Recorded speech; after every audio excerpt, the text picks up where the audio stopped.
오늘 우리가 함께 들여다볼 이야기는요, 인류의 가장 오래된 지도라고도 불리는 기록입니다. 역사상 가장 영향력 있는 족보 중 하나죠. 세상을 완전히 뒤덮었던 대홍수가 끝나고 살아남은 단 한 가족이 어떻게 온 땅을 다시 사람들로 채웠을까요? 정말 궁금하지 않나요? 바로 창세기 10장이 그 질문에 대한 아주 흥미로운 답을 제시합니다. 마치 고대의 인류 지도처럼 말이죠. 그래서 오늘은 이 이야기의 흐름을 따라가 볼 건데요. 먼저 홍수 이후 새로운 세상이 어떻게 시작됐는지 보고요. 그 다음 노아의 세 아들 야펫, 함, 셈의 후손들이 각각 어떻게 퍼져나가 바닷가 민족, 강력한 왕국, 그리고 중요한 조상의 혈통을 이루었는지 살펴볼 겁니다. 그리고 마지막엔 이 모든 이야기가 어떻게 한 가족이라는 뿌리로 다시 모여지는지 정리해 보겠습니다. 이야기의 시작은 대홍수 직후 모든 것이 새로워진 세상입니다. 인류의 역사가 말 그대로 리셋된 거죠. 그리고 그 새로운 시작의 중심에는 노아와 그의 세 아들 셈, 함, 야펫이 있었습니다. 이들에게서부터 새로운 문명이 싹트기 시작하는 겁니다. 자, 그럼 첫 번째 아들 야펫의 이야기부터 시작해 볼까요? 성경 기록에 따르면 그의 후손들은 주로 바다와 아주 밀접한 관련이 있습니다. 해안가를 따라 널리 퍼져나갔다고 하거든요. 야펫에게는 7명의 아들이 있었습니다. 고메르, 마곡, 마다이, 야완, 투발, 메색, 티라스. 이 이름들이 바로 야펫 계보의 뿌리가 되는 거죠. 그리고 이 이름들은 나중에 고대 세계의 여러 민족이나 지역과 연결이 됩니다. 기록은 이렇게 말합니다. 이들에게서 바닷가 민족들이 퍼져나갔다. 아주 중요한 포인트인데요. 바로 야펫의 후손들이 해안가와 섬 지역에 정착한 사람들의 조상이 되었다고 콕 집어 이야기하는 겁니다. 각자의 언어와 시족을 이루면서 말이죠. 자, 이제 두 번째 아들 함의 후손들로 넘어가 볼까요? 이쪽 계보는 분위기가 좀 다릅니다. 아주 강력한 고대 왕국들을 세운 인물들과 연결되거든요. 아프리카와 근동 지역의 역사에서 빼놓을 수 없는 이름들이 등장합니다. 함에게는 네 아들이 있었습니다. 에티오피아, 즉 쿠스, 그리고 이집트, 풋, 가나안. 이름만 들어도 아시겠죠?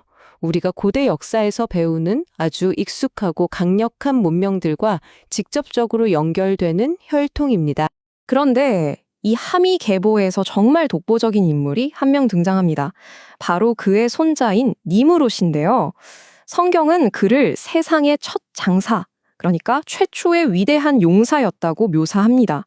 엄청난 힘과 야망을 가진 인물이었던 거죠.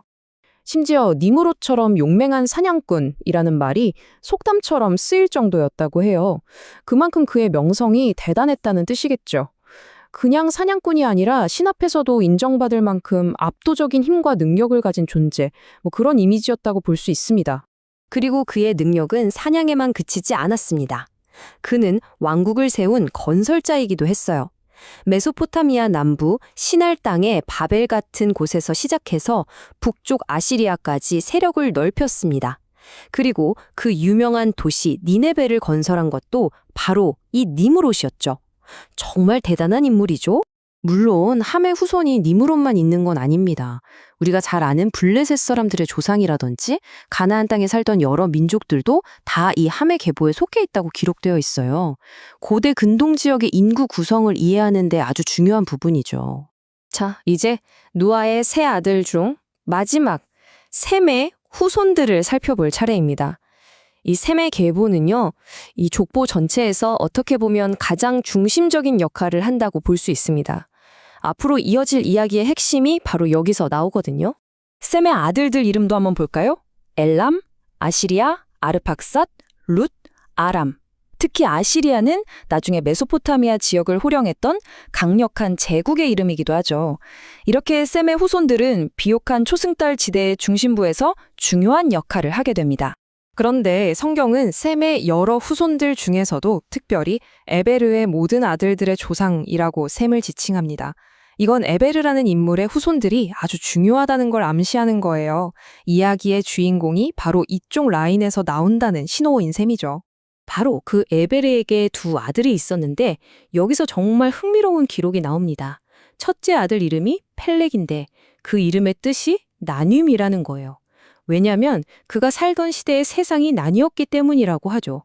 동생 욕탄의 후손들은 동쪽 산지로 갔다고 하고요. 과연 이 나눔이 의미하는 건 뭘까요? 굉장히 궁금해지는 대목입니다. 자, 이렇게 야펫, 함, 셈이라는 세 아들에게서 뻗어나온 인류의 큰 줄기들을 쭉 따라와 봤는데요. 결국 이 모든 이야기는 하나의 결론으로 향합니다. 바로 모든 민족이 한 가족에서 시작되었다는 거죠. 이 표를 보시면 한눈에 정리가 되죠.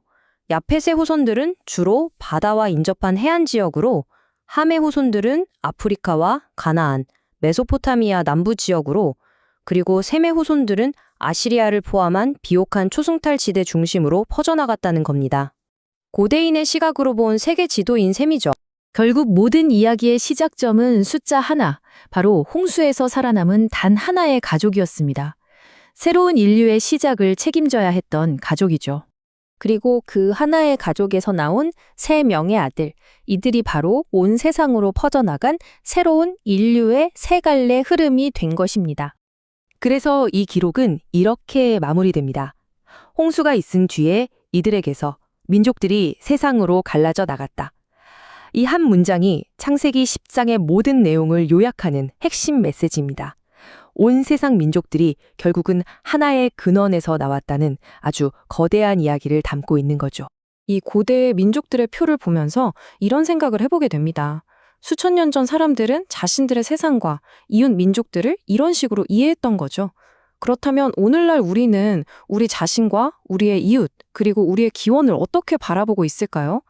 이 오래된 지도가 우리에게 던지는 질문이 아닐까 싶습니다.